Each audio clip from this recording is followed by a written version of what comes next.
So without listening to me anymore, I'd like to introduce to you Bill Cole.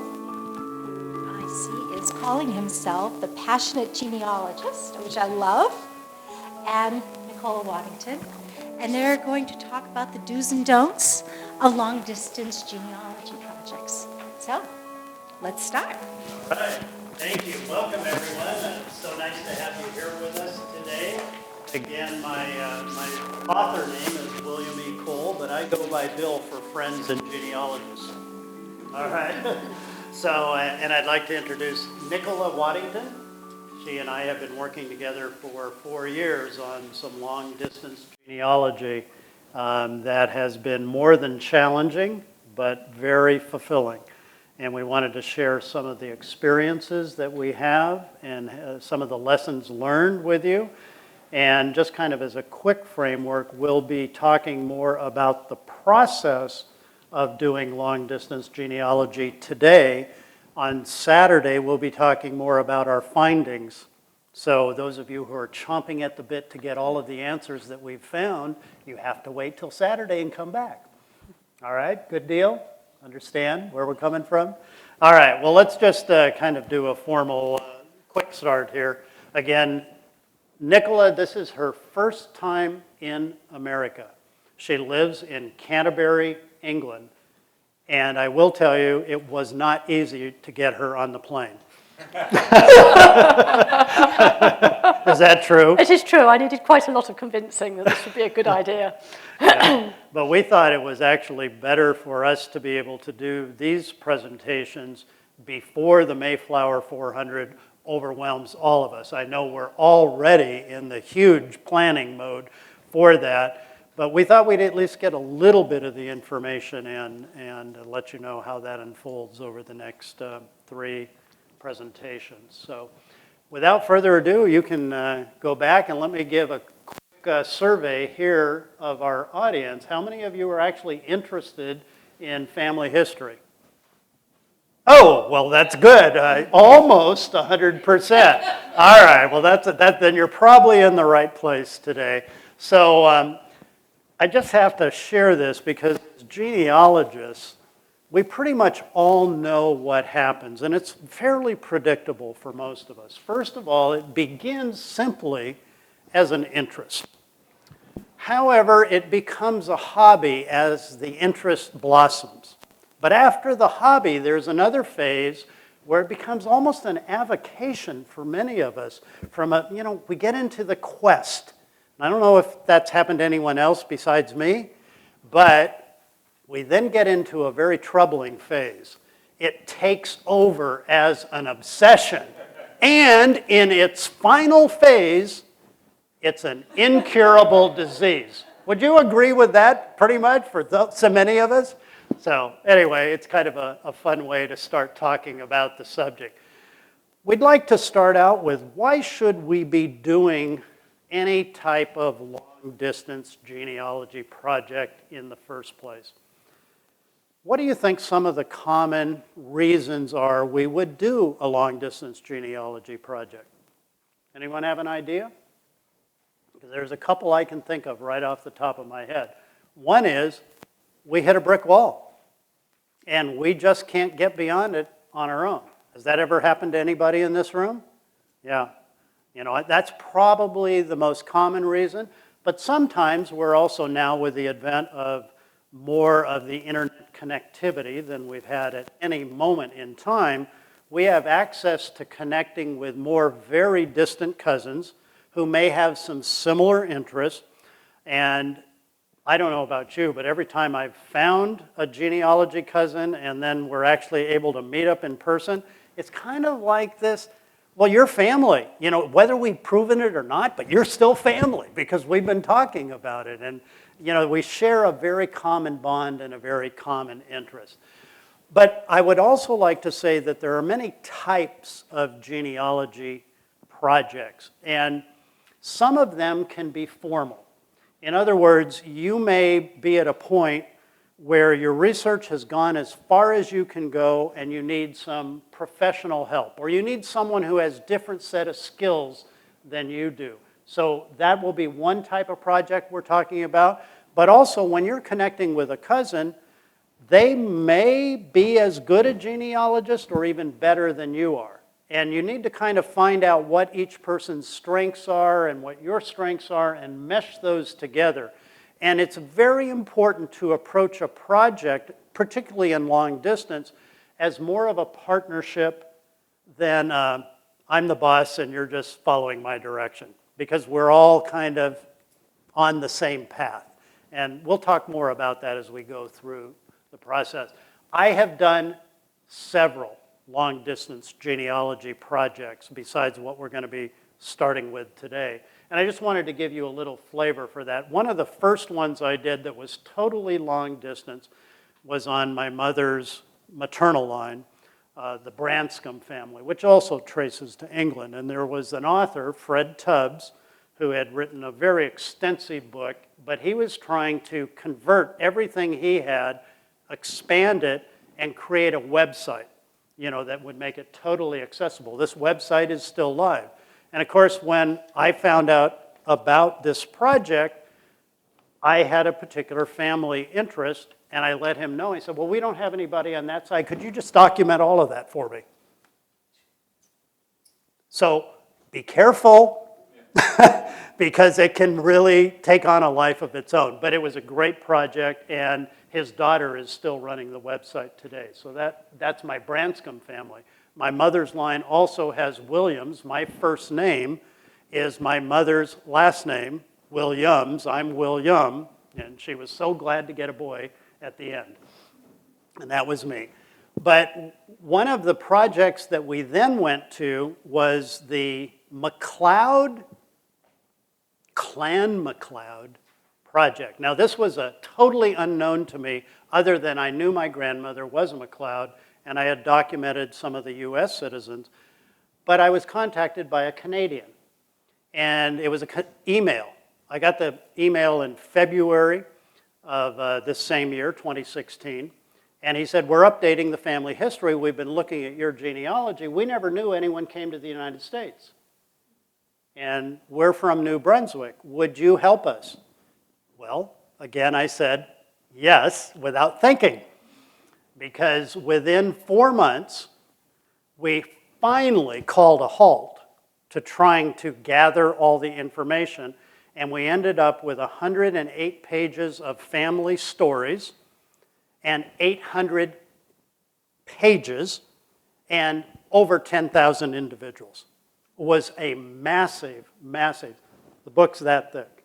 So that was the Clan MacLeod, again, totally remote, and I'm incorporating lots of these experiences they've had in what we're going to be discussing today. And I mentioned the Williams Project. That's one that's still active. I'm stuck in North Carolina. You're in North Carolina too. And yes, I can get them to 1776, but I'm really struggling with the next generation. So we're working both with the genealogy and the DNA side, trying to merge those two techniques together. So those are three of the major ones that I've been involved with along the way. The focus, as I mentioned before, today is going to be on the process that you need to follow and the categories of things that are really important in doing long-distance genealogy.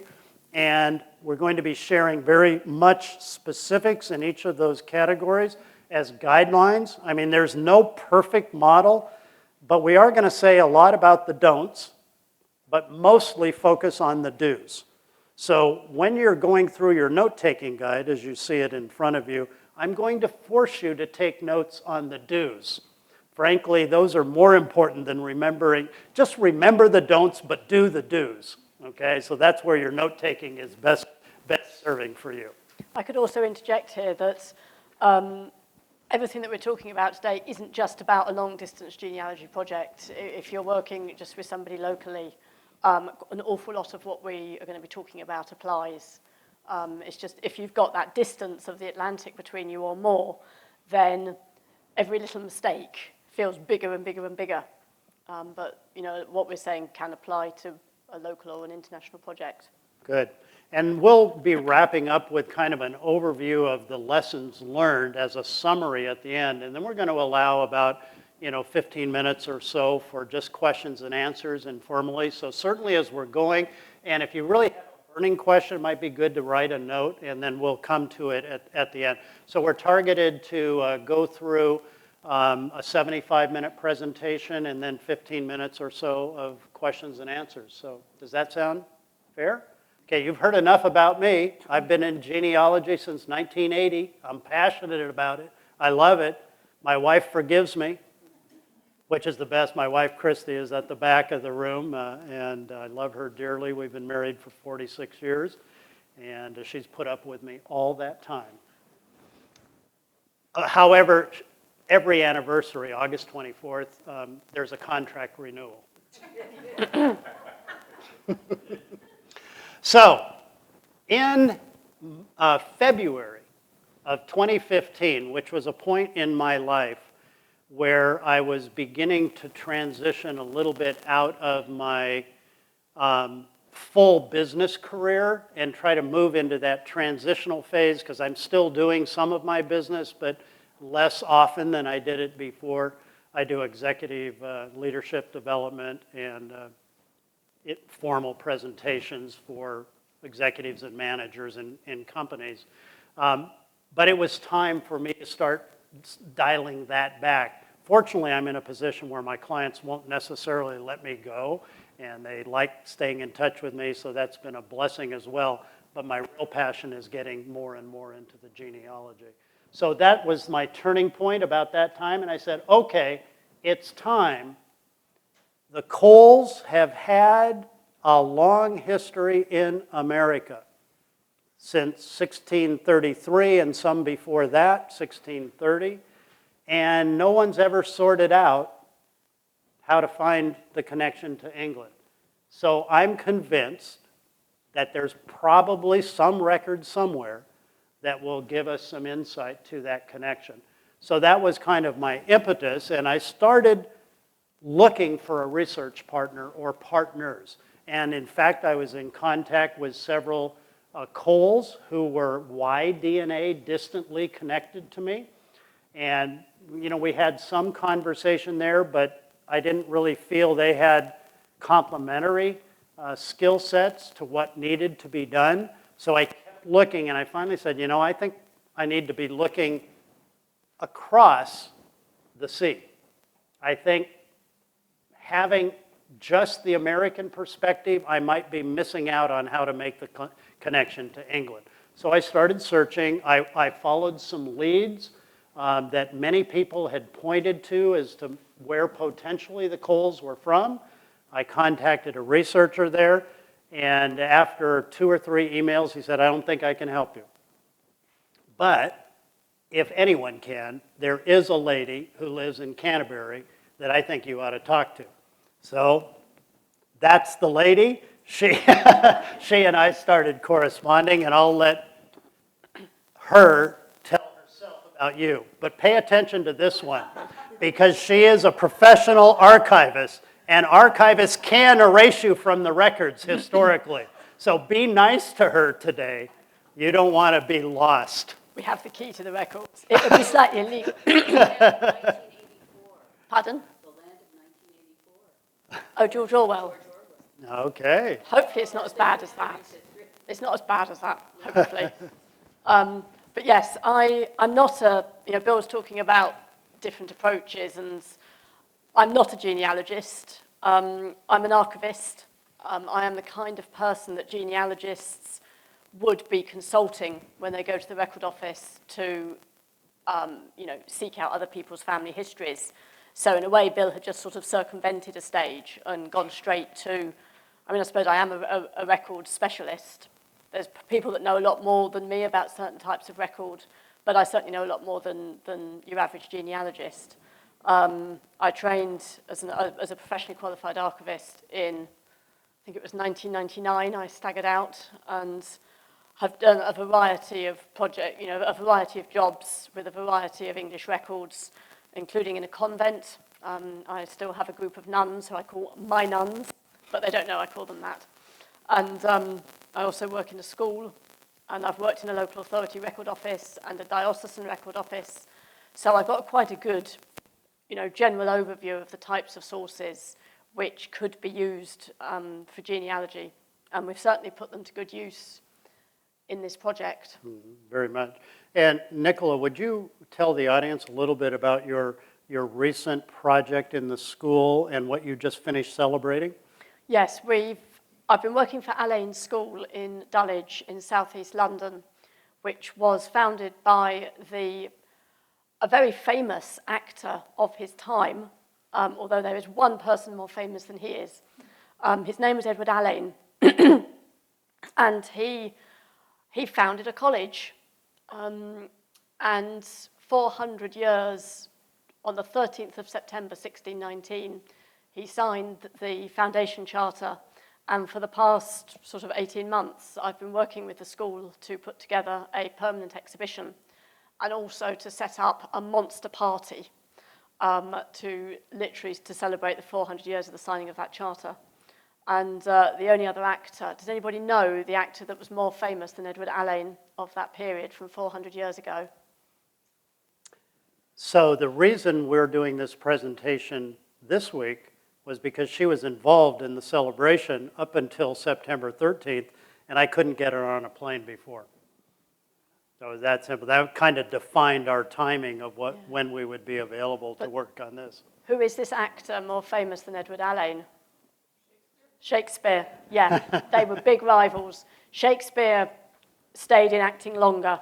Edward Alain kind of went into bear baiting because it made more money, and that enabled him to found a college which has just grown and grown and grown exponentially in Southwark and southeast London. Wow. Yeah, very interesting. So let's get into some of our process and some of our categories.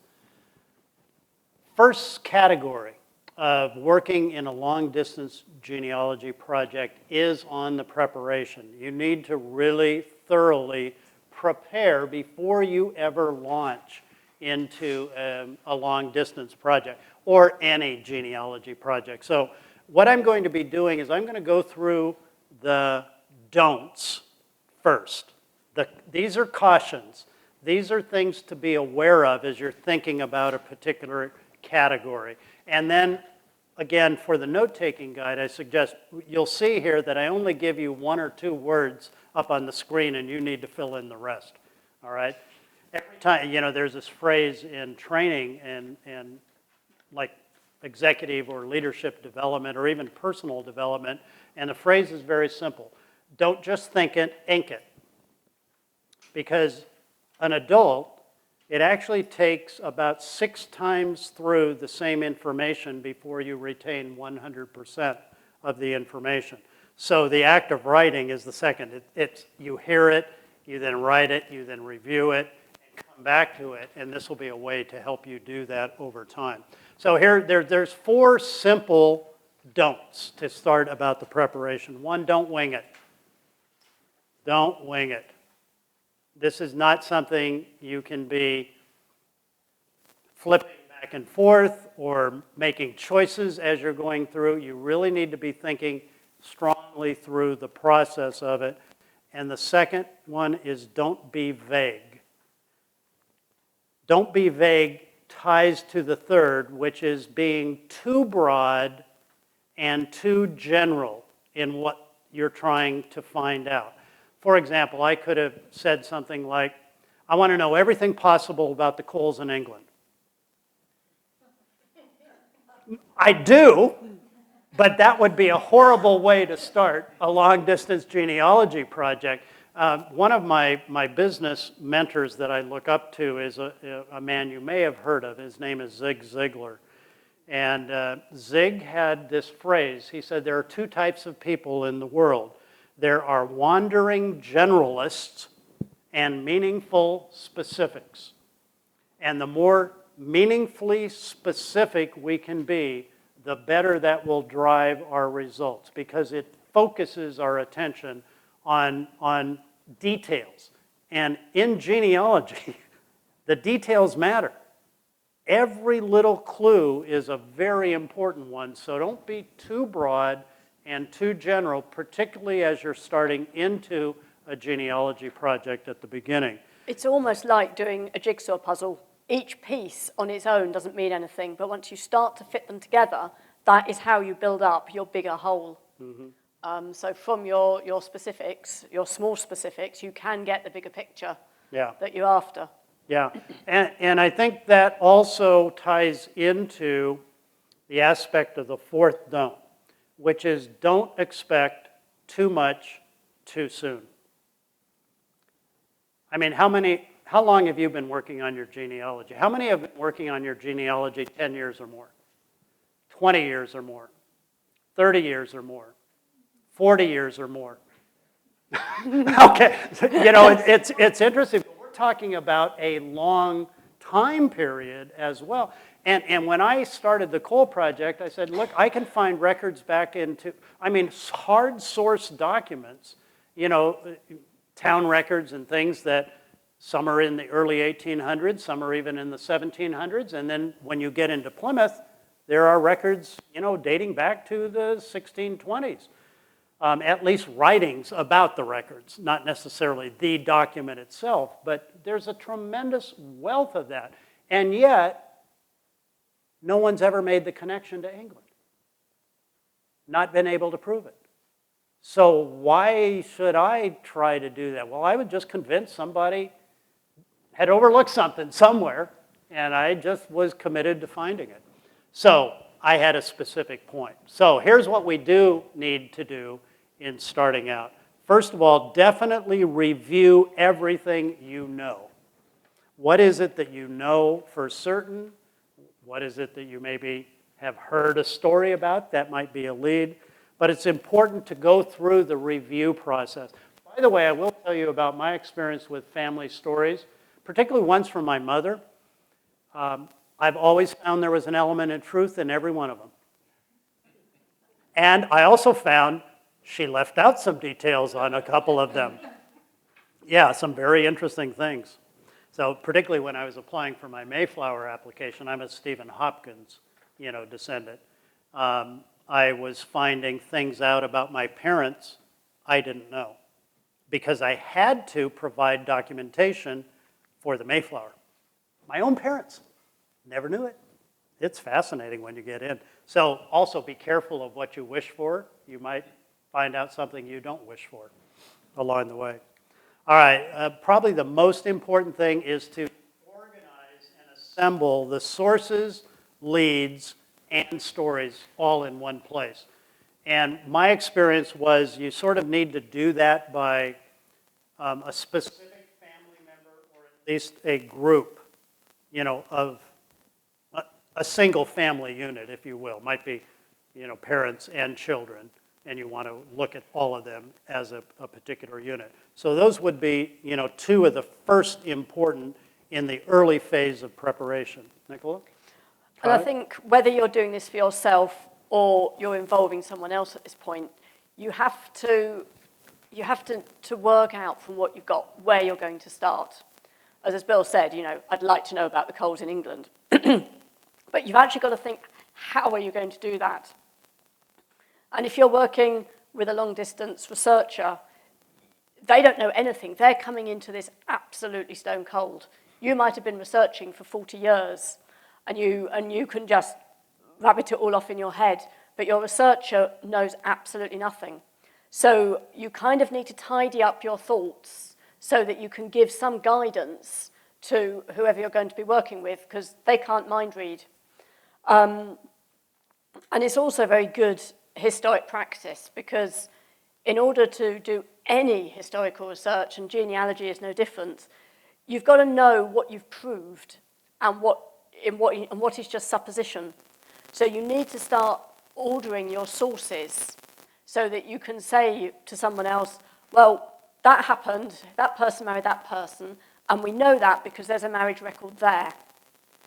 And that then starts to sort of give a few little hooks as to where you can start next. Mm-hmm. So I'm going to give you an example. As you know from the subtitle, our research is focused primarily on the Cole family and the Collier family. And I'm just going to give you a little summary background of what I put together for Nicola when we were first starting. And I gave her a little bit more than his, but this will be a good enough outline for you to kind of recognize what I'm doing. So let's talk about William Collier. And when you look at the records in Plymouth, here are the few of the key things. First of all, I think he's underestimated as to how significant of a contributor he was to the Plymouth plantation. He actually started, and there are two records that talk about his early involvement as a merchant adventurer in London and then a purchaser in Plymouth at a later point. As you know, Plymouth was struggling and they had to reorganize the merchant adventurers, and then when it was reorganized, they culled the group down. Well, in letters written between England and Plymouth, Collier is mentioned in a letter in 1624 as being, involved from the beginning. What does that mean? A merchant adventurer from the beginning. Okay, so, which is still a little bit of a question. Does that mean 1620, 1619? I mean, because the company was formed in 1618 to 1619. But with the phrase from the beginning, that's a good clue to dive into. So when you then consider that, he immigrated in 1633 with his family and a group called Collier's Men. And there is a connection that we'll be talking about on Saturday, what that means and more details. But by January 1st of the following year, he was a freeman in Plymouth. So within a period of 6 months, he's listed as a freeman. And his first assignment is to be the assistant to Governor Bradford. Well, as we know from the letters, he was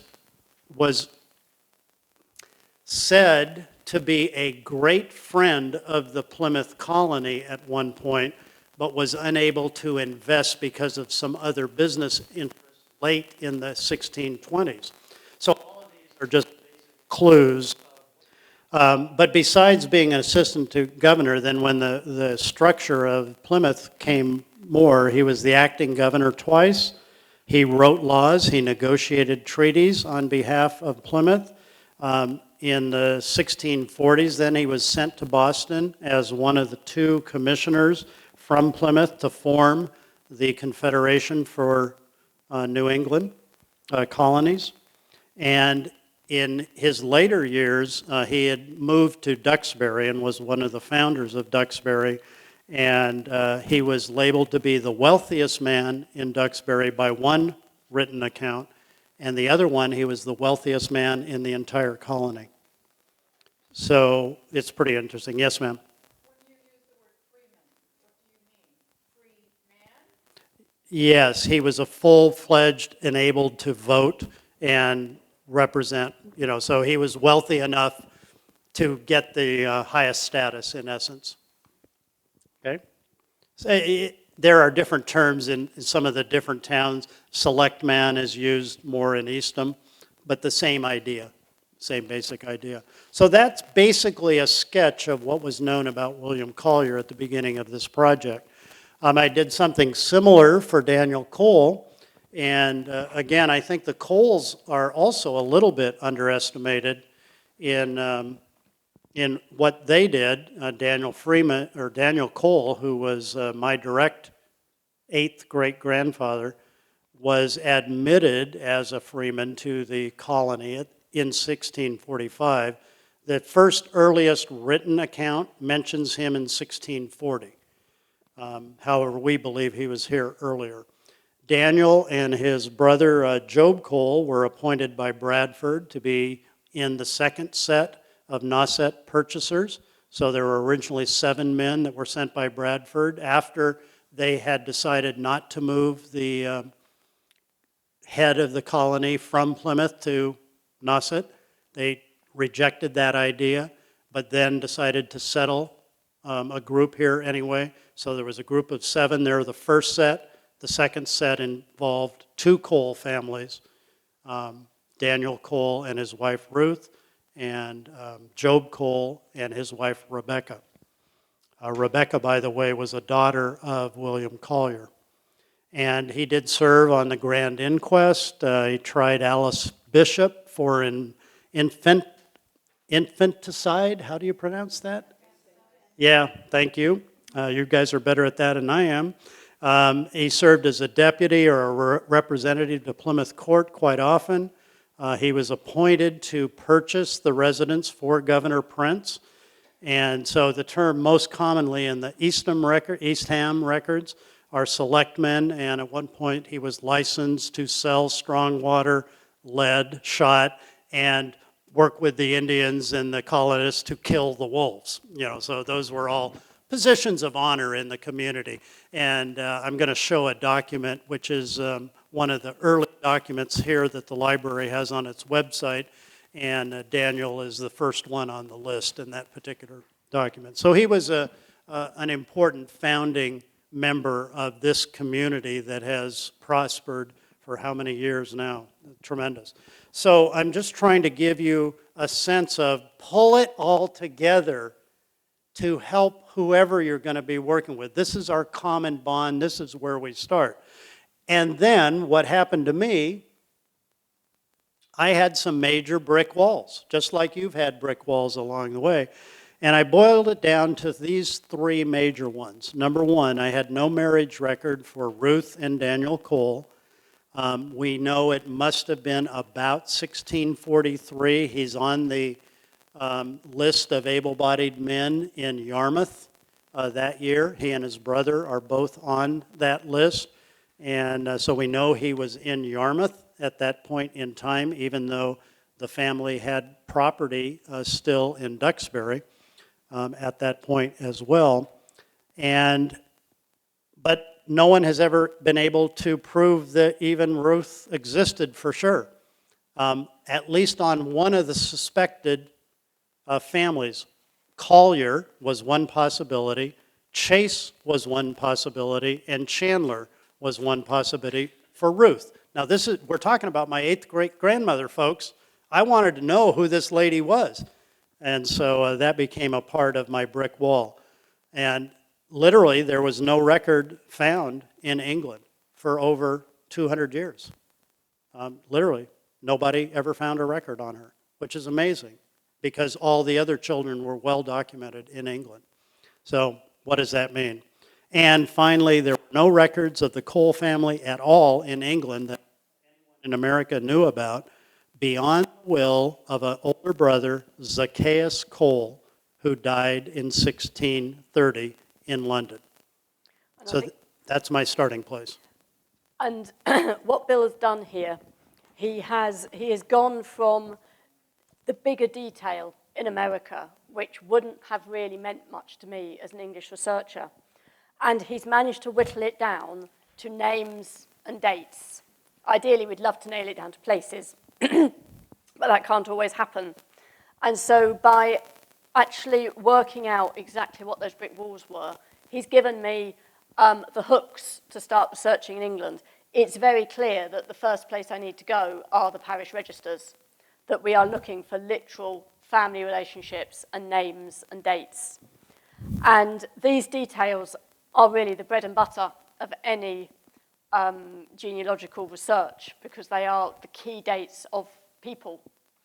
And certainly in England, from around 1534, most of these have been recorded quite carefully in parish registers.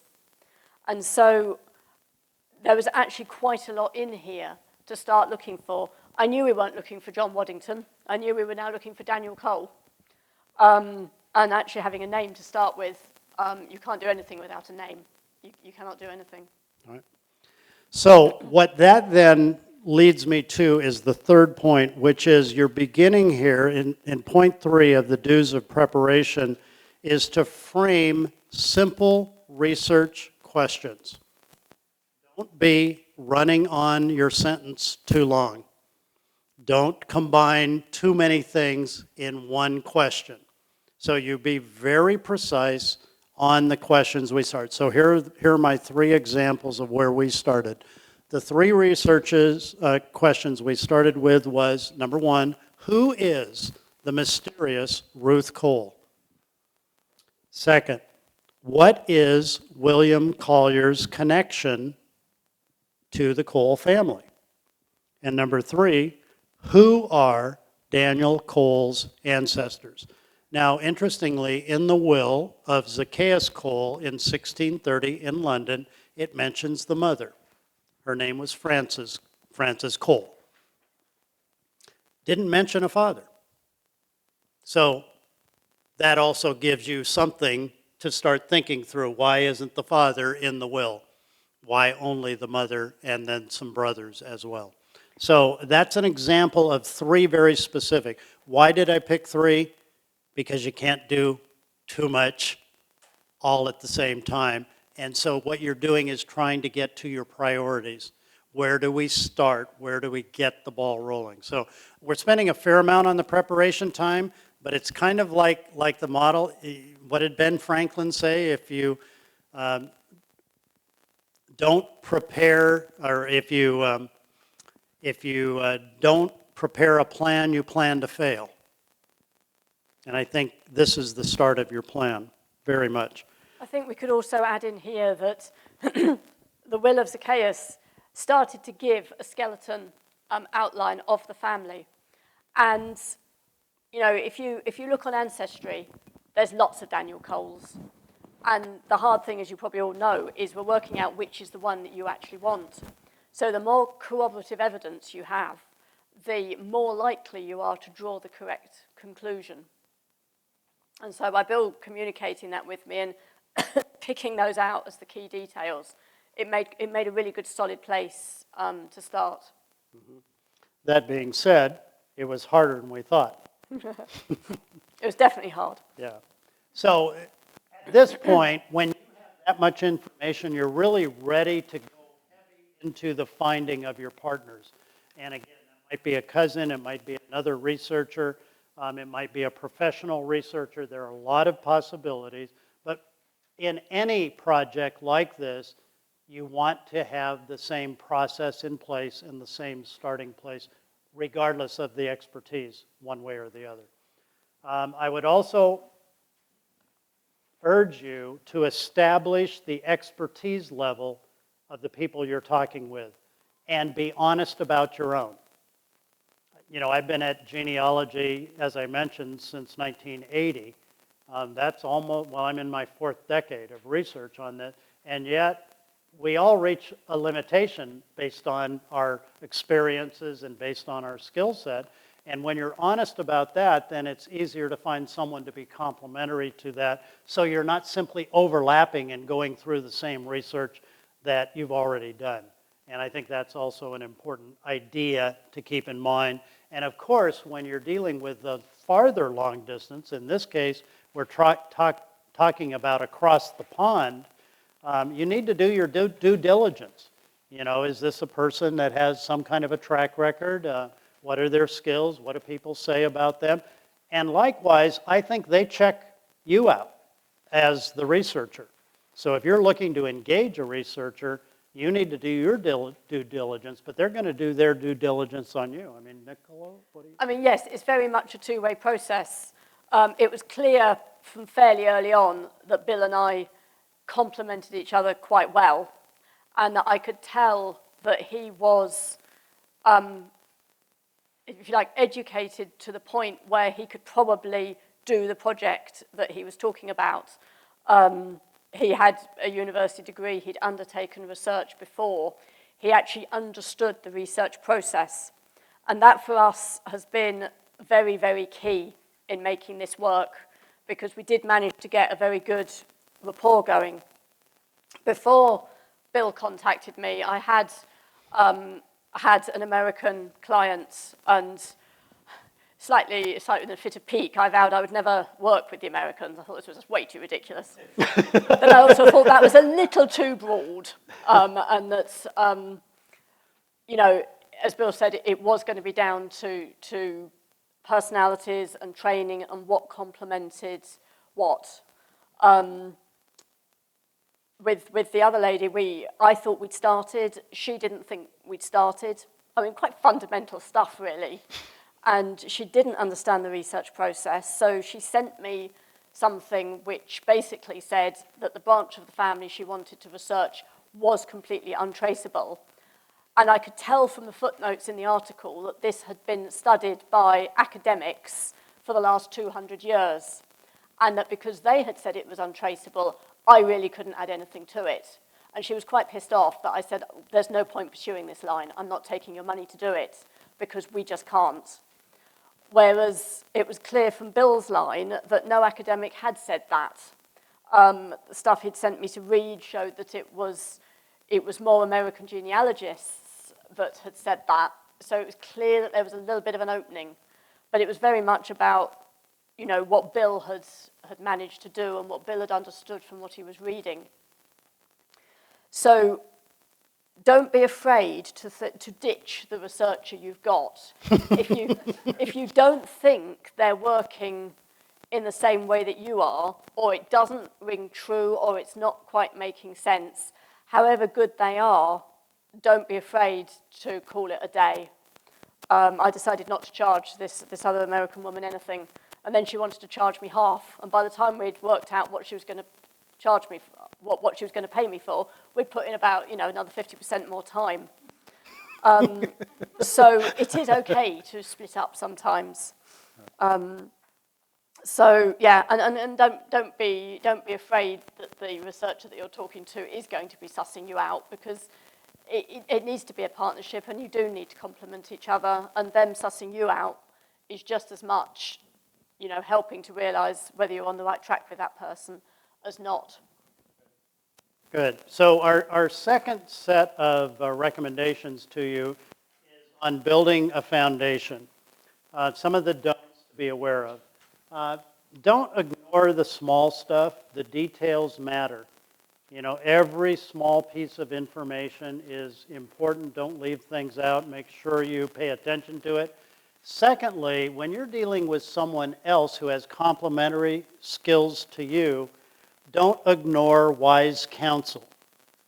In other words, they may tell you, particularly in Nicola's case, you know, we were talking about doing research in a particular parish, and I said, well, let's just go after the entire group of that surname. And she said, do you realize how many hundreds and thousands of people, I mean, this would take, you know. Now, if you think about that, it would be to her benefit for me to charge, or for her to charge me by the hour to do that, but it made no sense at that particular moment in time to pursue it that way. That's wise counsel, and we need to pay attention to the people that we're engaging with, and there may be a reason that you override that and direct it, because you are sort of directing the project, but it's more of a partnership. It's more of a partnership. All right. So forgive my technology challenge as we go through. The other thing I'm going to recommend to you as a researcher engaging with someone is don't abdicate your involvement. In other words, don't just say, here it is, let me know when you're done. It's not going to happen. You will never find someone that knows your family details better than you, unless it's another researcher who's done more than you have in your own family, in your own area. That's unlikely to happen in the kind of situation we are talking about. There we are. So, you know, I'm pretty good at projecting my voice, so if we keep going through this, other than your thing, can you hear me at all if I'm... Can you hear me at all if I'm... I can hear you, but it's a lot of effort. Okay, we'll keep working. We'll keep working on it. Sorry.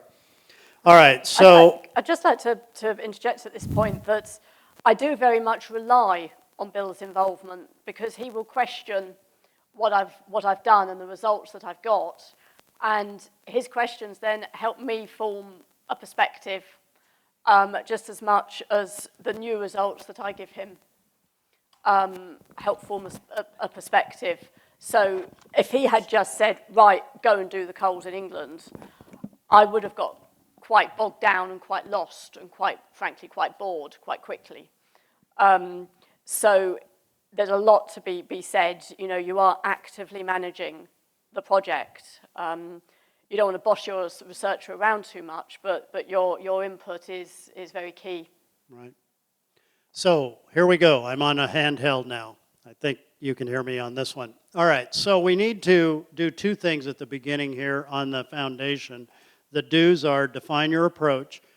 Interestingly, Nicola used a term because we did want to do a detailed analysis of a particular area we were researching for a particular surname.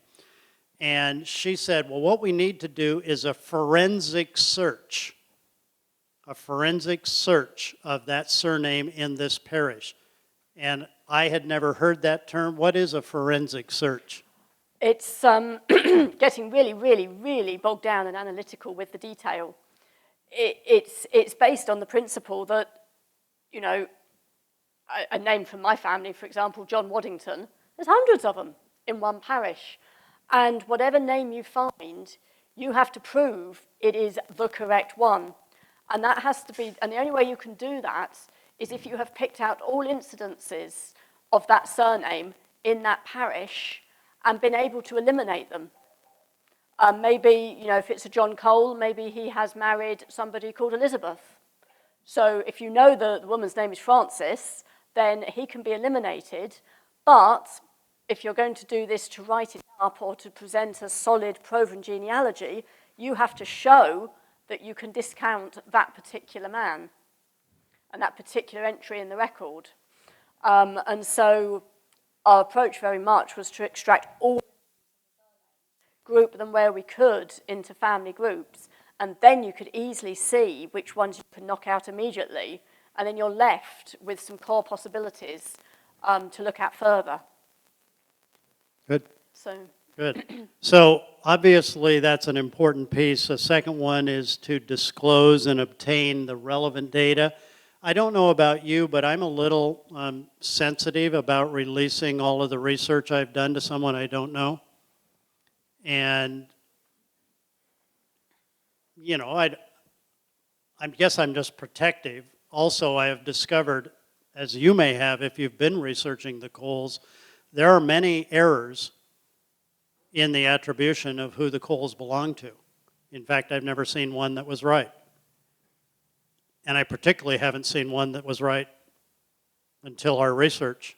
So I'm very protective about not putting stuff out there that isn't thoroughly correct. And the internet is both a boon and it's a curse.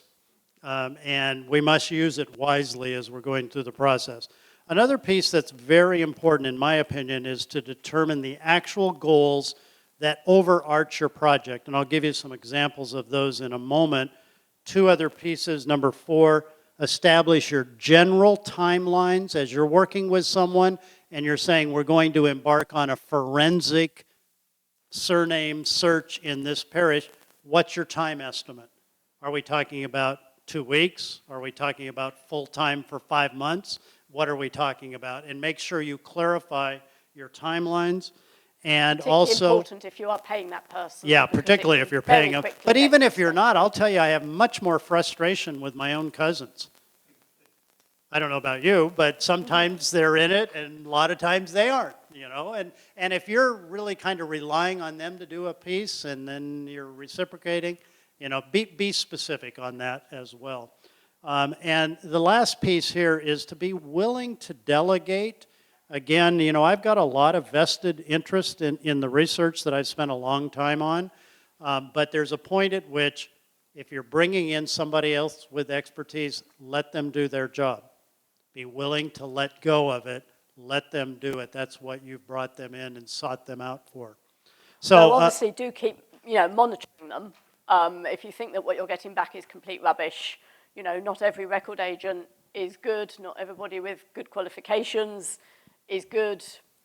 So delegate, but also, you know, just sort of monitor from afar. Is what you're getting back kind of what you should be expecting? Are they winging it in their conversation? Are they being a bit vague as to what they've searched or what they've done?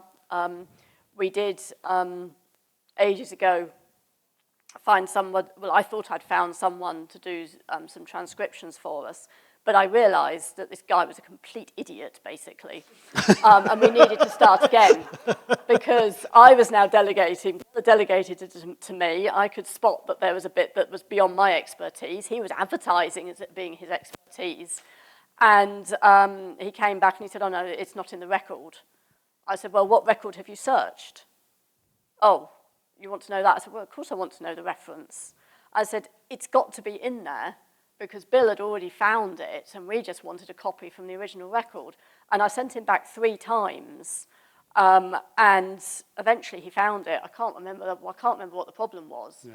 But I was then, you know, I let him get on with it, but I realized that what was coming back wasn't quite right. It just didn't really feel right. Right. So we paid him and moved on. Yeah.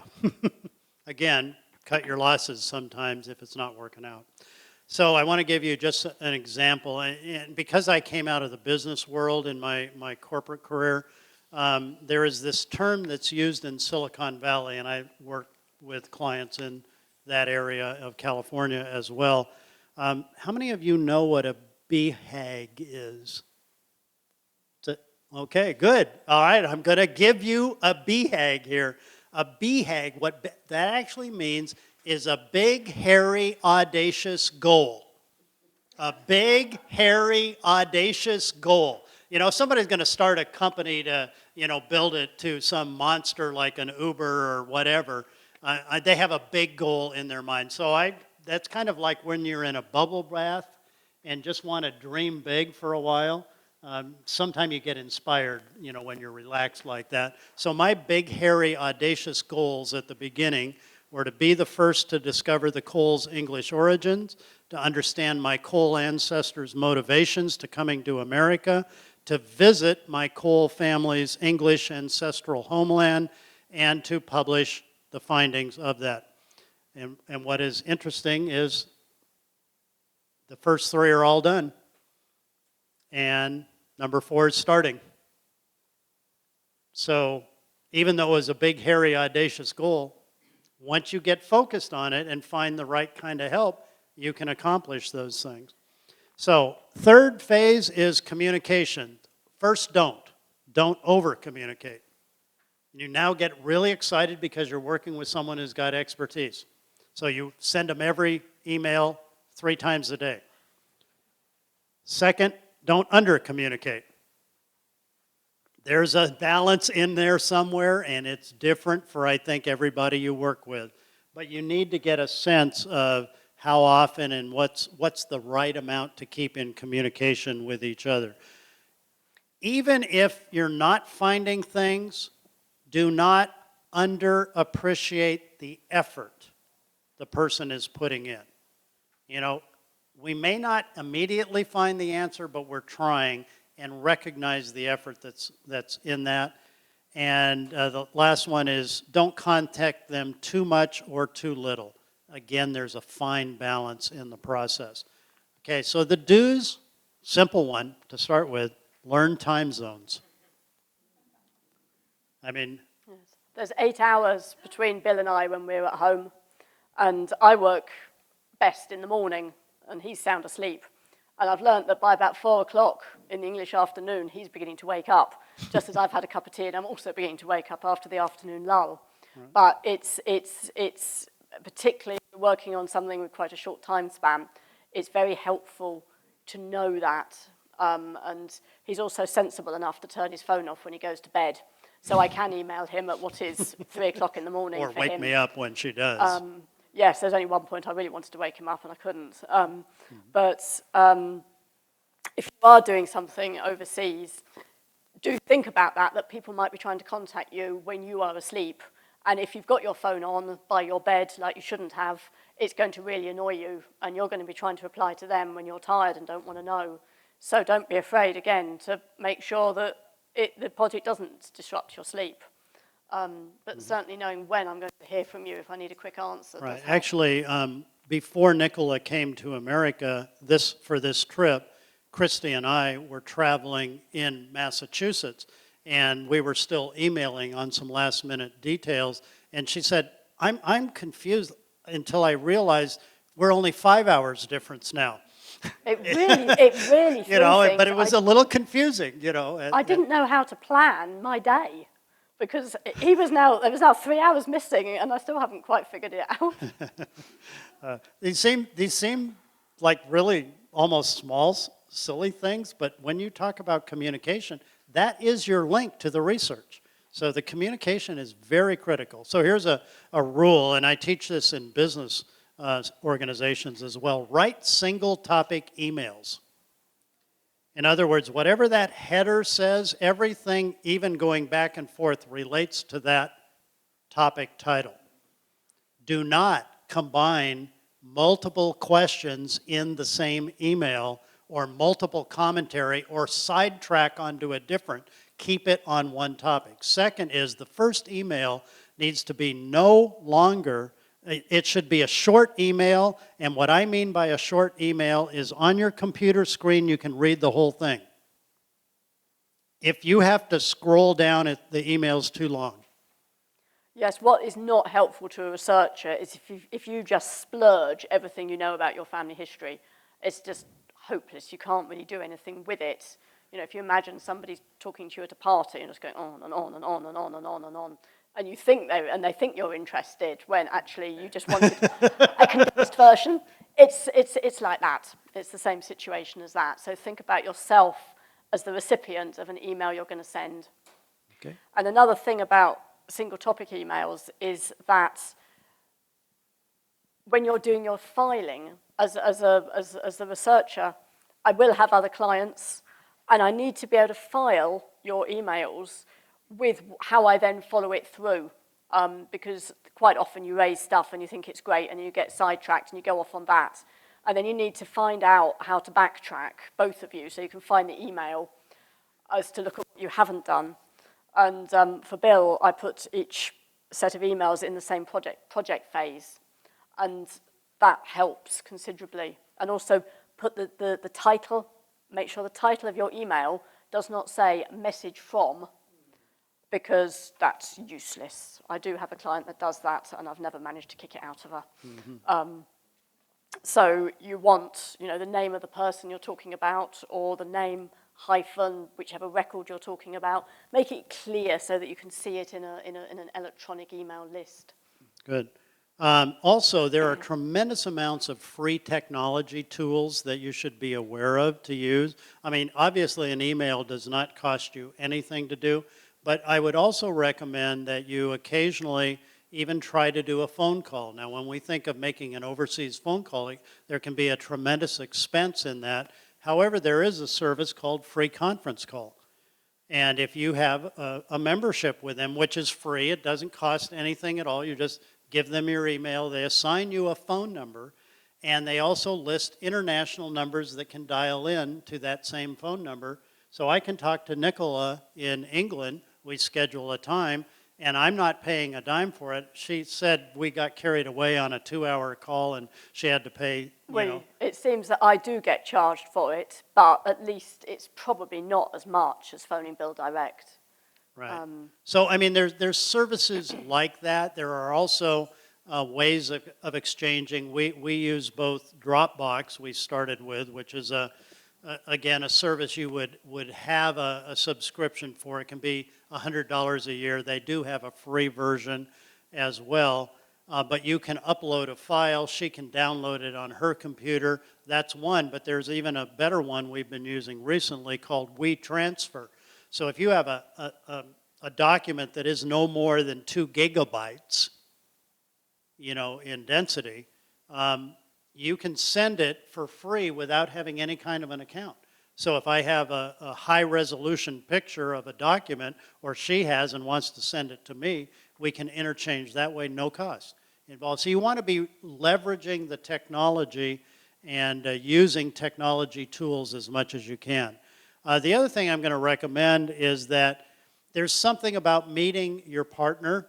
Now, meeting your partner doesn't always mean meeting them personally in a physical way, but there are all sorts of ways you can meet virtually, whether it's a Skype call, a video conference through a variety of things. Just having additional connection, besides reading an email, I think is important along the way. Now, we spent a fair amount of time working together simply over email initially, but as we got more complex, I felt it was important to have occasional phone calls. So we might talk once every month or once every 2 or 3 months, just to kind of review where we are on a particular part. So again, that is not a big cost involved. But I think if you ever have an opportunity to meet the person, I will tell you that Nicola gets as excited as I do about our findings. Yeah. I mean, I do genealogical research because I am a bit of an addict. I'm so busy doing everybody else's family trees that my cousin is doing her own. Don't really trust what she's doing, but she's having a whale of a time. But I do quite like that chase. You know, I don't like some dead ancestor to get the better of me, really. Right. Well, you have to be a bit of a Sherlock Holmes in a lot of this, don't you? You have to love the investigative side of it. All right. So we're going to move right, pretty directly here on several parts of the launch plan, because this is when you're really getting into the heart of your process. Again, just as a don't try to solve everything initially. Don't expect too much too soon. This is the second time I've said that to you, but it's important enough to repeat. Your researcher can get just as overwhelmed and swamped as you. Yeah. And don't also underestimate the time. And if there is payment involved, don't underestimate what the dollars are. And I think you should do some mental calculations of how you would do this research without a partner. And what would the cost be involved? In other words, for me to fly to London and go into one of these archives for a day, or to get on a train and then go to some archive somewhere, you're talking about thousands and thousands and thousands of dollars to do that. So there is a cost effectiveness, even if you have a paid relationship. You probably will not be able to do it on your own less expensively. And frankly, for me, it was as much an issue of the time involvement as it was, having the expertise in addition to that. The other recommendation on don't add to your plan on the fly.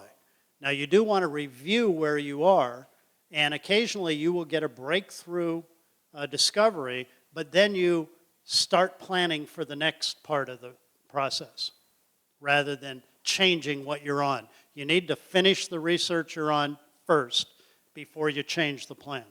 Because you could easily end up, if you start searching a source, if you don't finish searching it, then your answer could be in the second half, and then it looks like you've searched it fully, when in fact you haven't. And, and also your researcher, just like every other human being, can only really focus on one thing at once.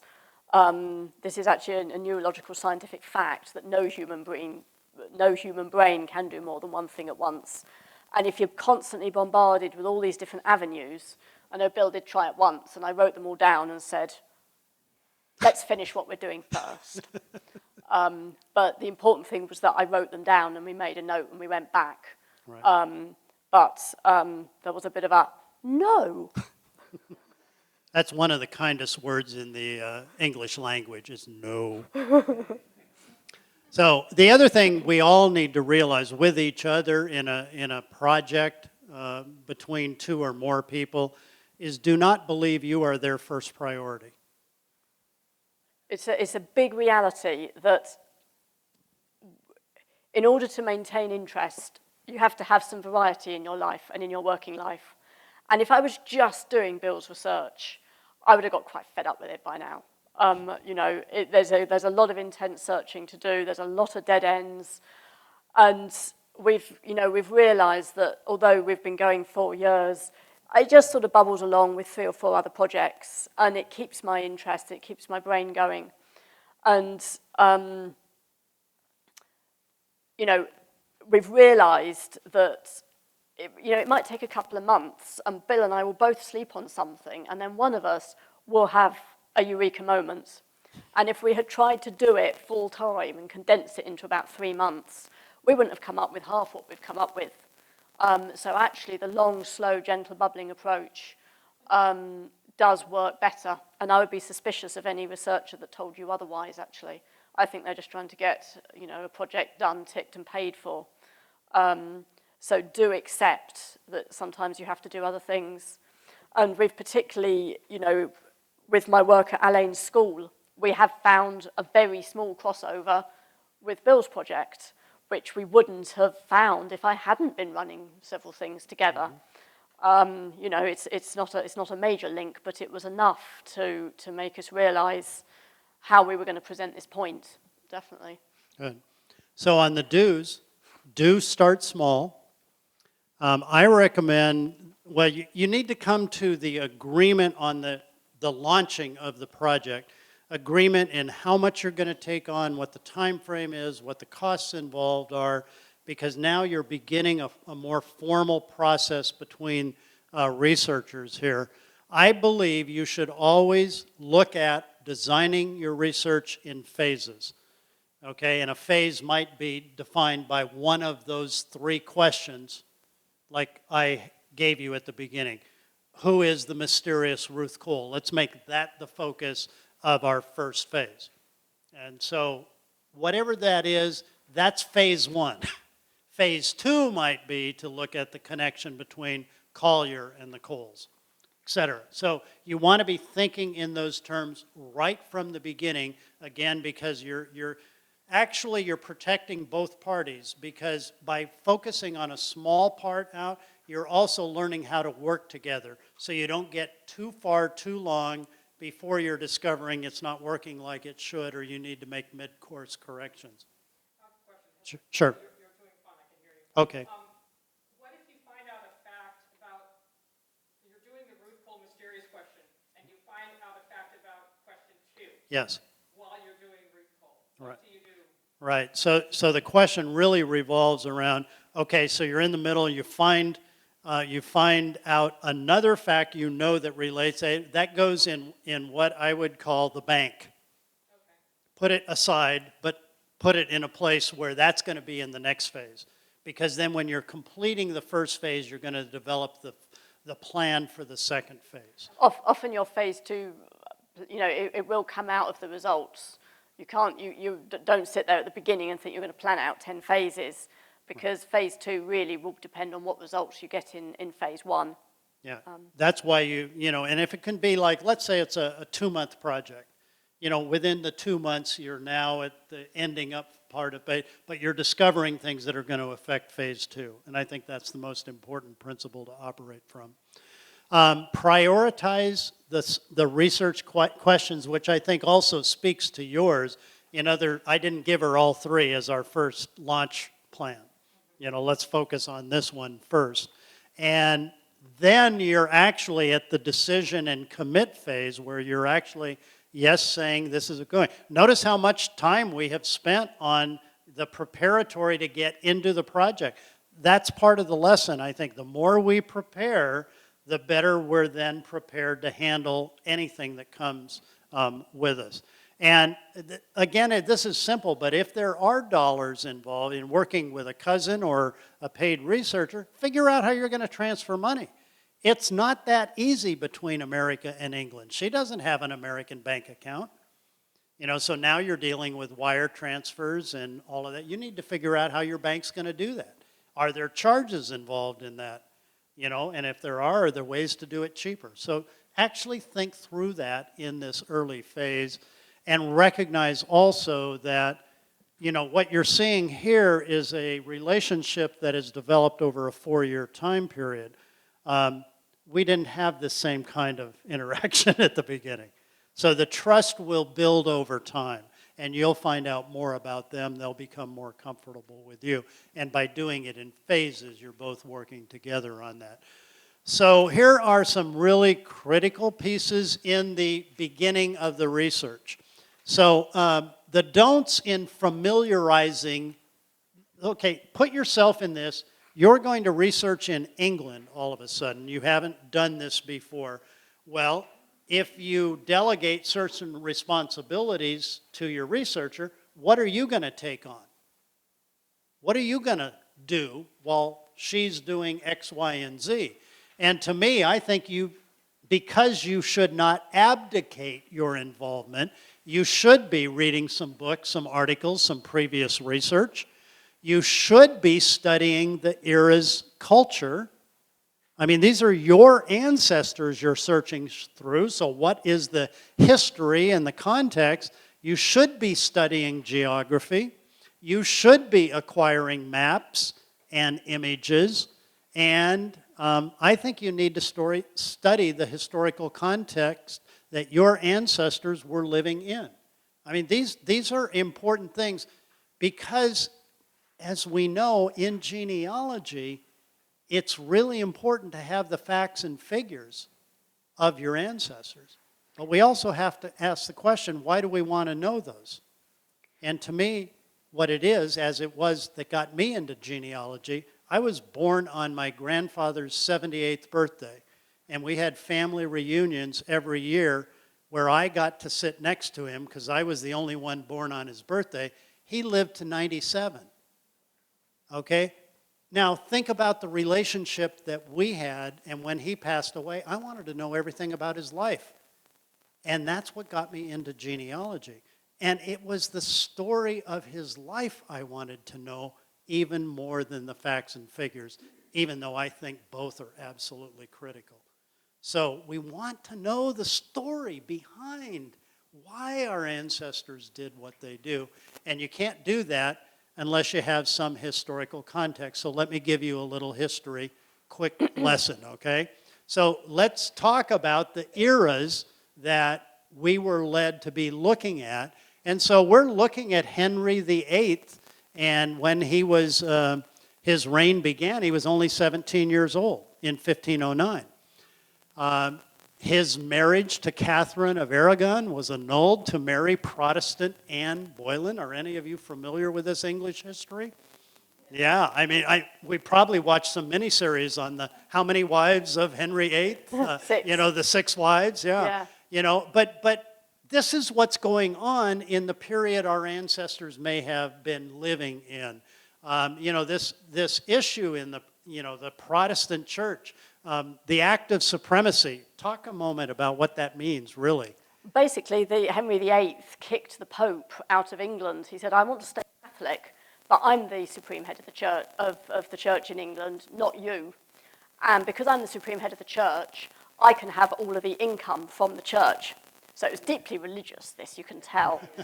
But of course, that immediately started the split from Rome in England, which, you know, slowly then led to the development of the Anglican Church and to more extreme forms of Protestantism, like Puritanism, which, of course, anybody that's listened to anything about the Mayflower realizes that then starts to feed in to the white foundation of America. So it gives a lot of context, and it explains why your ancestors might be moving around.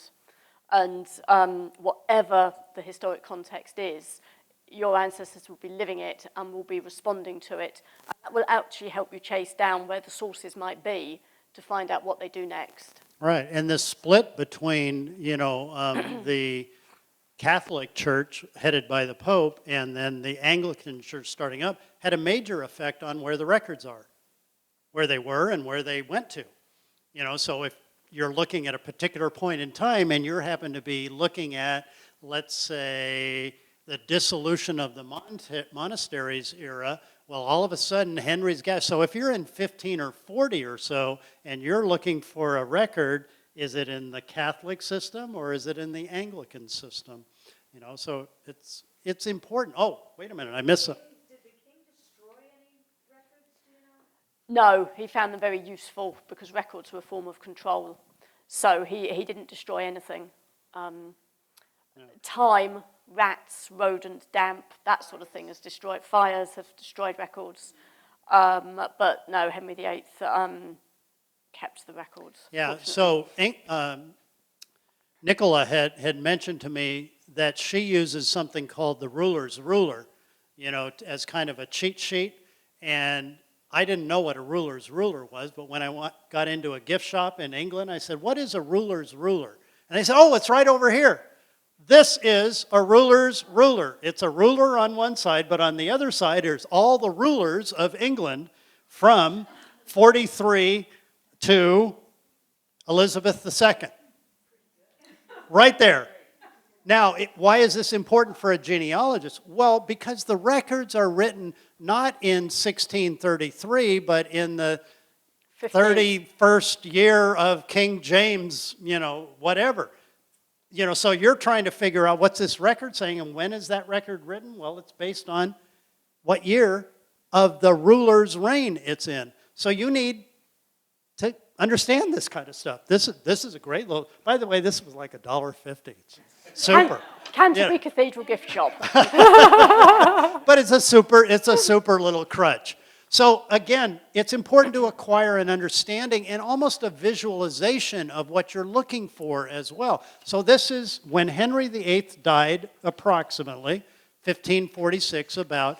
This is a view on this side of the Thames River is the, if you read this word here in the upper left-hand corner, what does this word say in the upper left-hand corner? Southwark, right? Well, of course, that's not how the English pronounce it. It's Suffolk. Suffolk. Now, would you get Suffolk out of that word? No, not me in 100 years, but all of a sudden I'm talking about Southwark to her. She has no idea what I'm talking about. But this is where the records that have been found on William Collier before were in Suffolk. Okay, so it's important if you're looking for things about Collier, you want to know what. So in looking at this, London is across, London proper is across on the north side of the river, and on the south side is where Suffolk is, and London Bridge is right there. It leads in. And so I think that's, an important thing. London Bridge at the time was... It was the only crossing over the Thames. The only other way, if you didn't go over London Bridge, which was heavily traffic congested, just like today, was to hire a little ferryman and to be rowed over a river that is very strongly tidal and extremely dangerous. And so there wasn't much communication between the north and the south side of the river. And in all of the records that I have sought and searched for in London for Bill and myself and other people, there's very few cross marriages between the northern parishes and the southern parishes. Very few.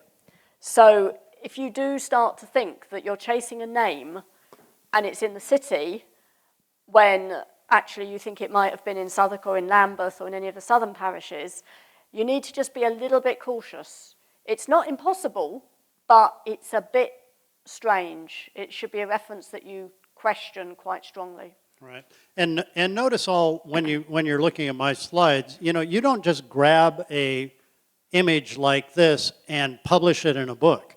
You need to credit the source and all of this and get permission to be able to do something like what we're doing. So you see, where this image comes from and all that. But you should be acquiring and studying these types of things, because it informs me and understands this. And then we occasionally learn how to speak English to each other as well.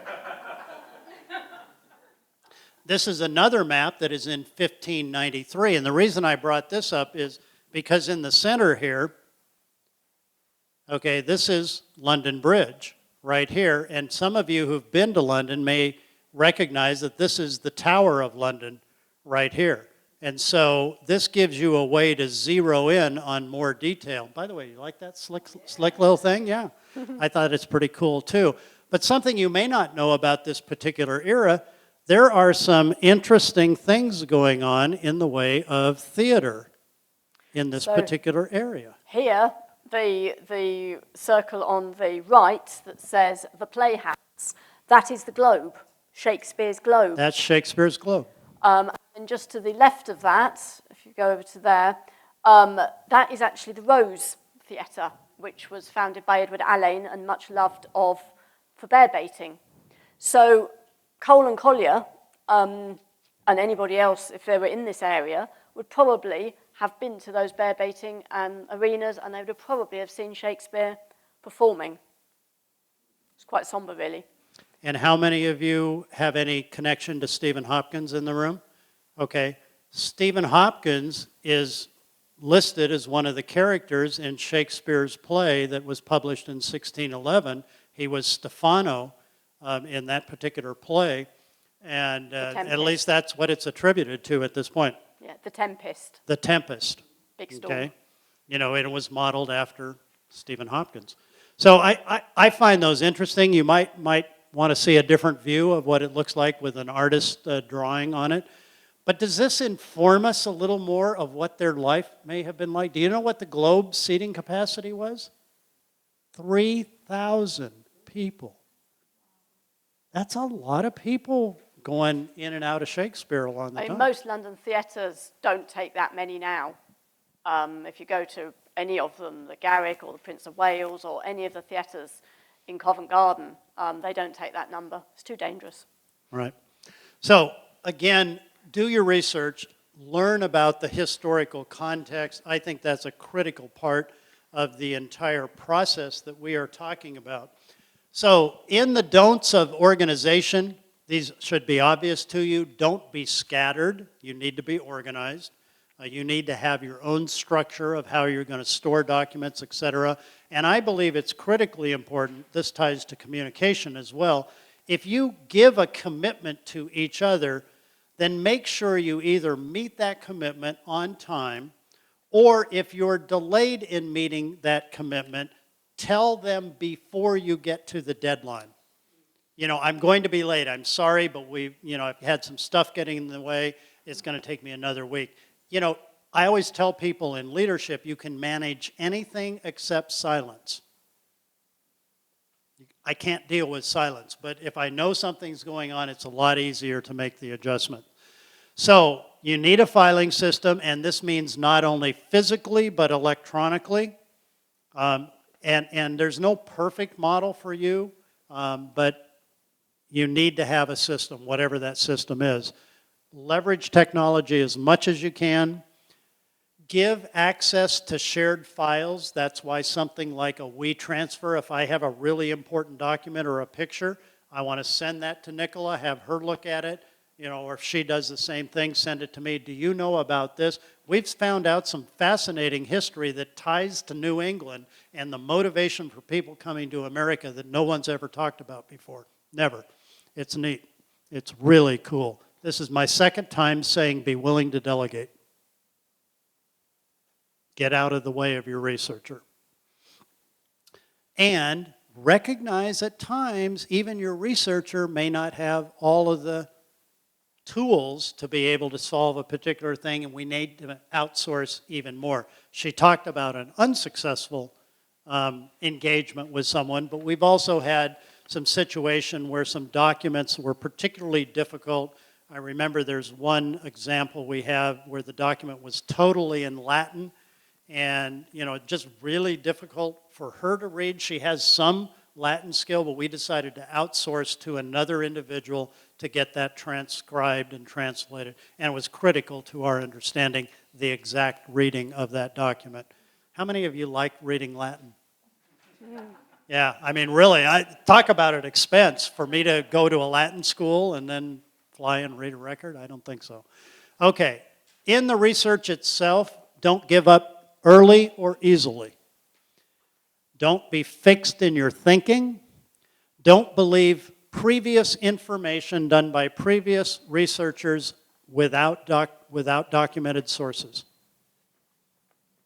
In other words, just because it's written in a book doesn't mean it's true. Or on the internet, that also doesn't mean it's true. It's worth reinforcing that point. Particularly on the internet. Also, don't make assumptions.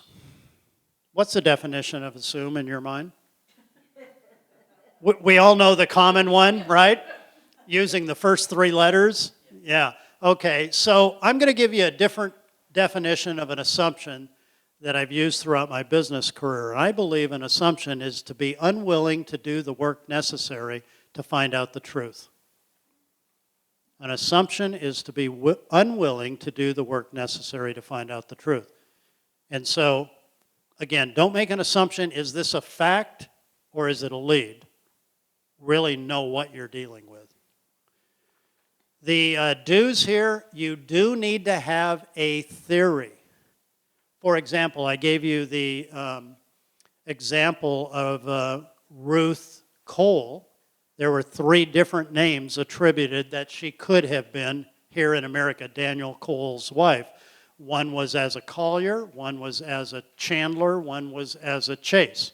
So my working theory, because there was so much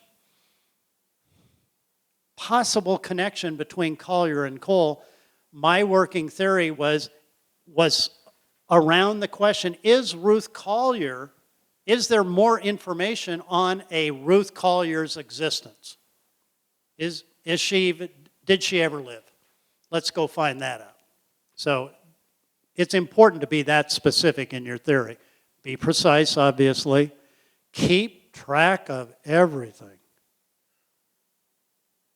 And this means not only documents, but it means even the dead ends.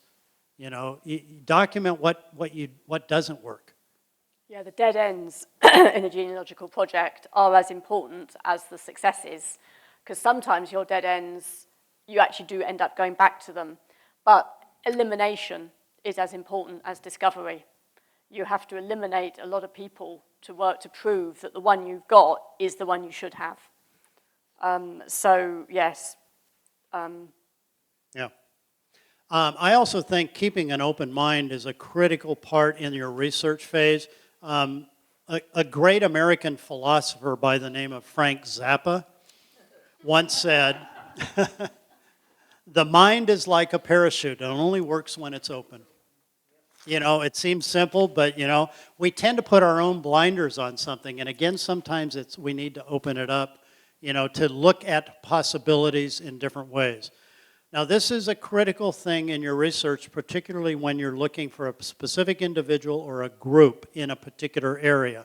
And I'm going to show you an example of something that did not lead to finding what we were looking for, because we decided in this forensic search of the Suffolk area, Southwark as we were pronouncing it earlier, we wanted to see if there were, because we suspected there was a connection between Cole and Collier, we were looking for Collier first and we were looking for Cole second.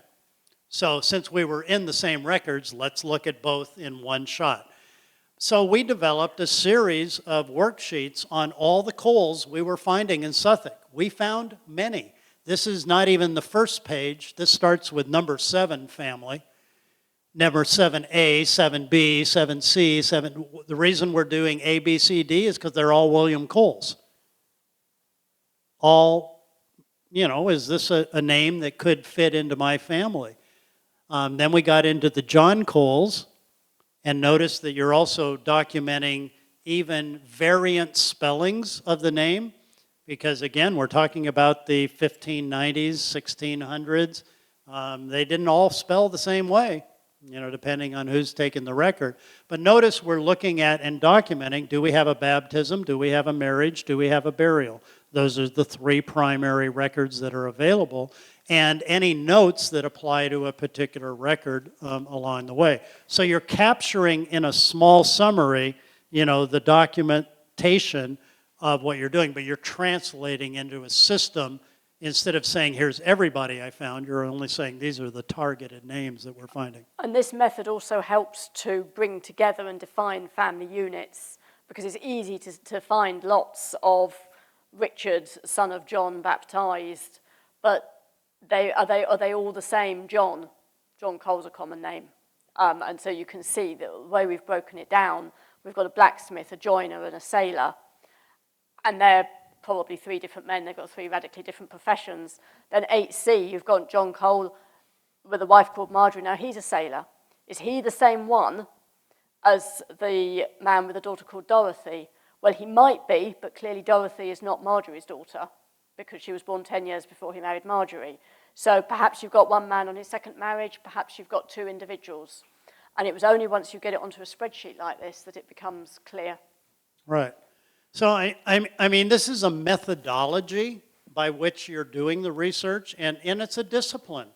But you're also tracking everything as you go. So you're combining an organizational system, a filing system, a research documentation system, a summary to communicate back and forth. And the reason we like using an Excel spreadsheet is because it's easier to move stuff around when you find someone new or that record applies to this one, you can put it in.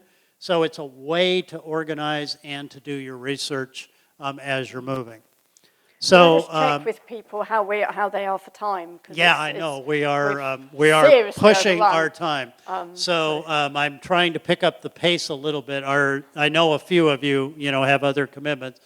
Do you want us to jump into questions and answers, or would you like to hear a little bit of the kind of the last parts of the categories first? Do you have enough time for another 5-10 minutes of that? Okay.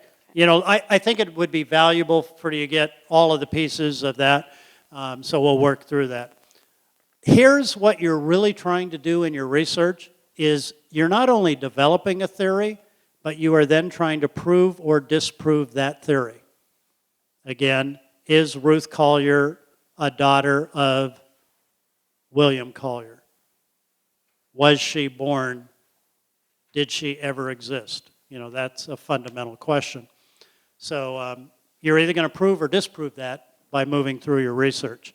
The documentation is really the 8th phase, or the 8th category, if you will. The don'ts, I think are obvious to all of us who have been in genealogy for a while. Do not keep it all in your head, and do not wait until you're finished in your documentation. The do's are simpler.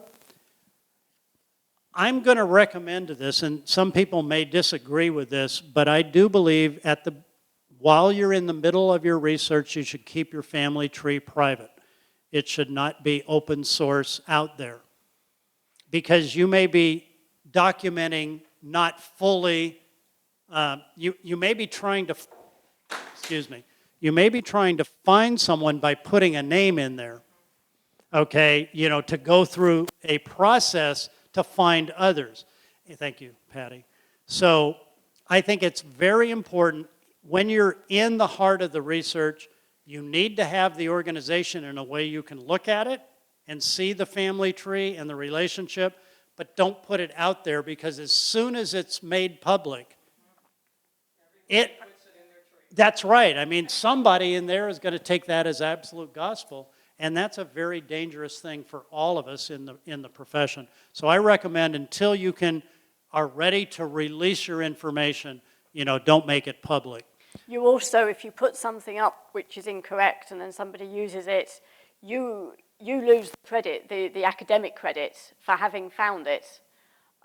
So, if you are doing some work and you do intend to publish it in any form, if you have found something new, you don't want to be giving that away until you're ready to have that in print, so that you can then be sourced by the next person.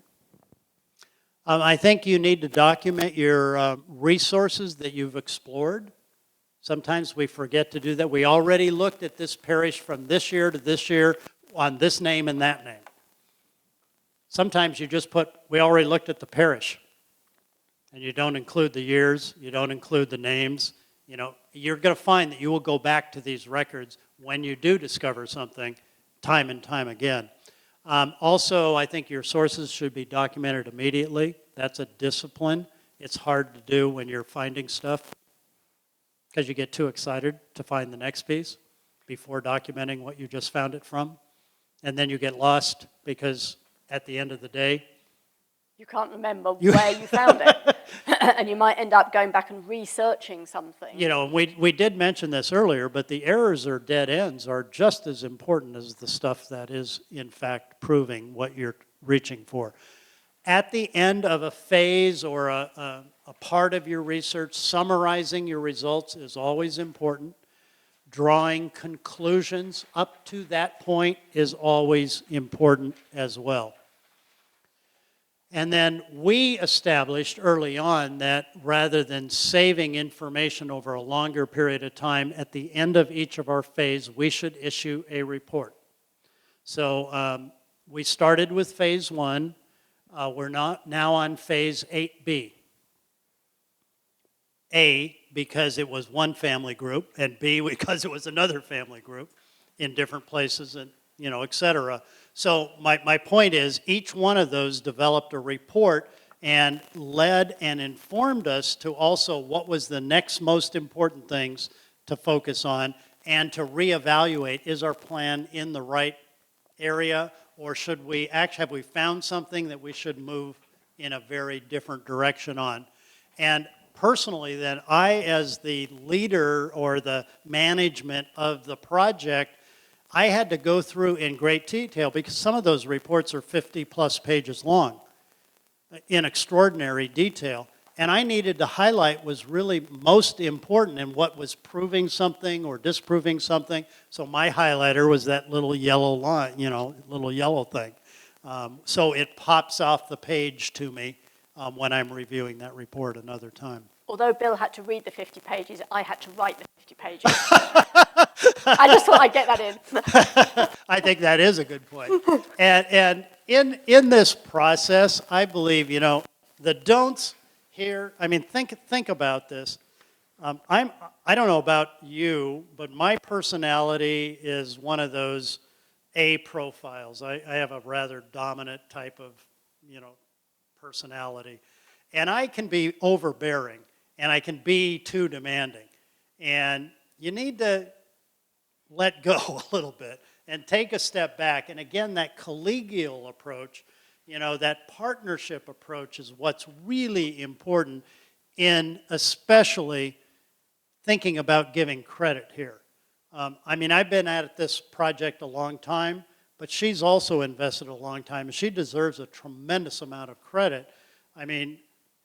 I wouldn't have been able to find, and she wouldn't have been able to find without my direction of, we need to be focused on this thing, and here's where we're starting. But her expertise brought things out that I would have never found on my own, and she deserves full credit for that. And we need to, let go and make sure we appreciate that. I appreciate so much the time she has invested in this. Also, I've invested a lot of time in this, and it's been a major quest. I think actually I could also add in, it isn't literal time. There is obviously literal time where I'm sitting down and I've started the clock and, I'll do 3 hours and, it goes on a timesheet. But I've also lived coal and collier for years, and things do come to me in the middle of the night, and that isn't really billable time. The sleeping on it, there's a whole lot with a good researcher that goes on beneath the surface, which goes in as well. I believe this is an important point. The task we are undertaking, I think we need to take very seriously. Again, I'm talking about a project where researchers have been roadblocked and brick-walled for over 200 years. And that's a big obligation. So this task that I'm undertaking, I think, needs to have the best possible effort, and it needs to be serious about it. Given that, we also need to take ourselves lightly in the process. We're all just human beings trying to do the best we can, and we need just to recognize that we'll screw up sometimes. It won't be perfect sometimes, but boy, in the end, if we both persevere and give it our best effort, we may uncover things no one's ever uncovered before. And that has become true. I also think we need to be generous in our dealings with not only each other, but our dealings with those that we might ask to do a task for us. And it might be just a one task. And so there was a couple of situations where Nicola said she had contacted another archivist, and they had gone in and they had found some relevance for us and a record for us and analyzed it for us. And they said there was no charge. Well, we always have the ability to make a donation. And I think, a local history society, a local library that's doing that kind of work, $25 can go a long way, for being able to do something they wouldn't be able to do otherwise. And I think we need to have that kind of an attitude when we're doing this kind of genealogy research. And this one is so simple, but I find it's the simple things we often miss. And that's just simply to say thank you a lot. Say thank you a lot. Say thank you to that organization that got that record for you. To say thank you, Nicola, for all of the time and energy, and frankly, just getting excited about the Coles and Collier. It's just, she's been as seriously as excited as I have been by what we've found. And finally, the 10th category, we need to share our findings. At some point, you're going to call a halt, or at least call a halt to the phase, and it's too good not to share. So don't be intimidated. Don't think it's beyond reach for you to share something, and don't hide your results forever. Hide them initially, just not forever. And I believe all of us have the capability of creating a notebook that we can hand over to another family member. Here's our stuff. Here's a little story about our thing. Here are some documents we found, or a scrapbook. That's how genealogy started. By the way, everybody in this room has the ability already to write an article or a book. Do you know that there is a Pulitzer Prize-winning author who once said, a person has the ability to be an author by the time they have all the skills necessary by the time they're 15 years old.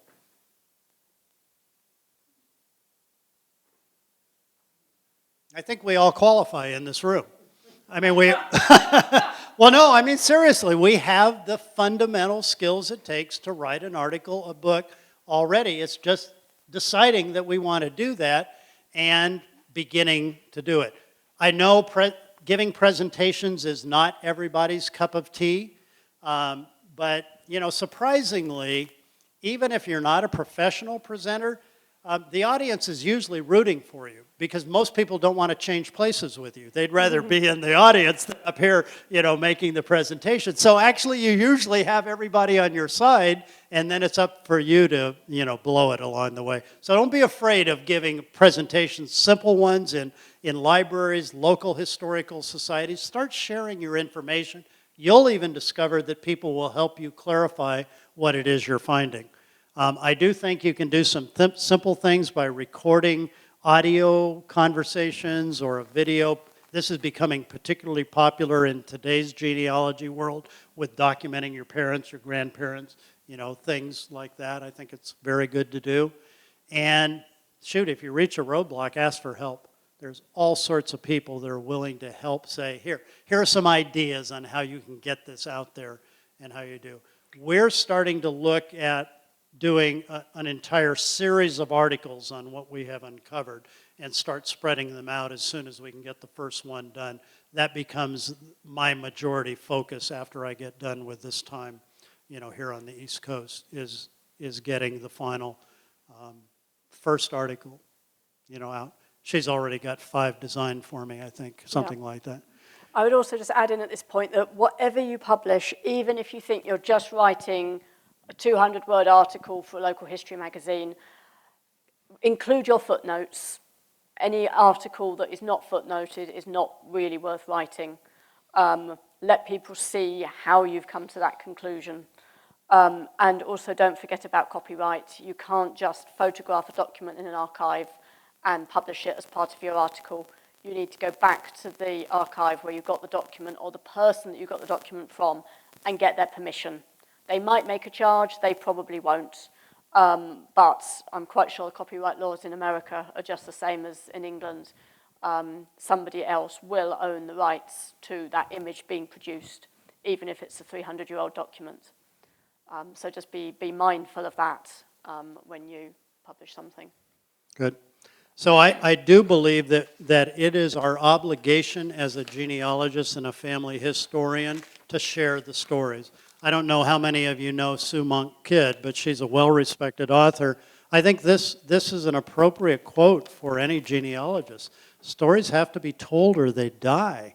When they die, we can't remember who we are or why we're here. And I think, again, passing along the knowledge that we have to the next generation about their family, you know, usually a kid will not embrace it really early. But there's a point in their life when they will. And it might even be that you're not there. But that's why giving that story and passing it along, particularly in a format that can have a life of its own, whether it's in writing or some other, you know, format, I think is really important along the way. Tell the story because there are people that want to hear it and need to hear it. So the overarching, in a quick summary as far as the lessons learned, I think the first one is your project is not your partner's only job.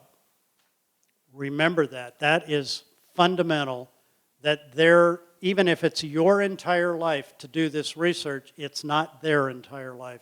Be sensitive to that.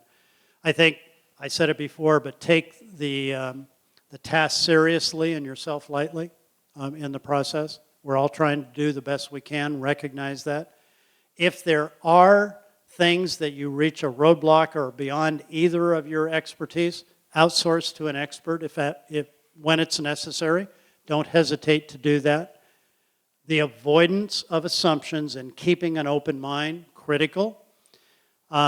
Think laterally and explore alternatives. So one of the key breakthroughs for us occurred when I finally realized that we were digging in the same hole that every researcher had already dug in. And I said, it's time to step over here and dig in a different hole. And that was the beginning of a major breakthrough, was to simply get out of what everybody else had done and step at it way out of where they were looking. Very important. And if a partner like Nicola joins your quest, be sensitive to fostering and sustaining their interest as well as yours. Keep them engaged and recognize when they aren't. And, every project has a lifespan of its own. And you may be getting to the end of that lifespan with that particular partnership, but recognize and foster and sustain that interest. And if it's not going to be sustained, recognize, well, maybe it's time to wrap that project up or find another partner or whatever. Don't hesitate to make those changes along the way. The other thing is something Nicola said to me is, don't hesitate to capitalize on luck. Occasionally, you get lucky, okay? And we had an instance where we, I guess, got lucky. I have a slightly different philosophy about luck because I believe the harder you work, the luckier you get. And we were working really hard, but we got a major break along the way. And when we got the break, that just opened up a whole new set of things we didn't realize were out there. And at that point, the next phase, guess where we were going? And we really jumped into that, and that became the focus. So and luck can be where all of a sudden you're finding things in a particular area and you're on a hot streak. Keep that hot streak going until you get to a point where it's tailed off.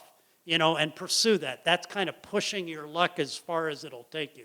And I think that's a good piece of a lesson learned along the way. Nicola, anything else on your? I don't think so. I think we should move on to questions. I think we should too.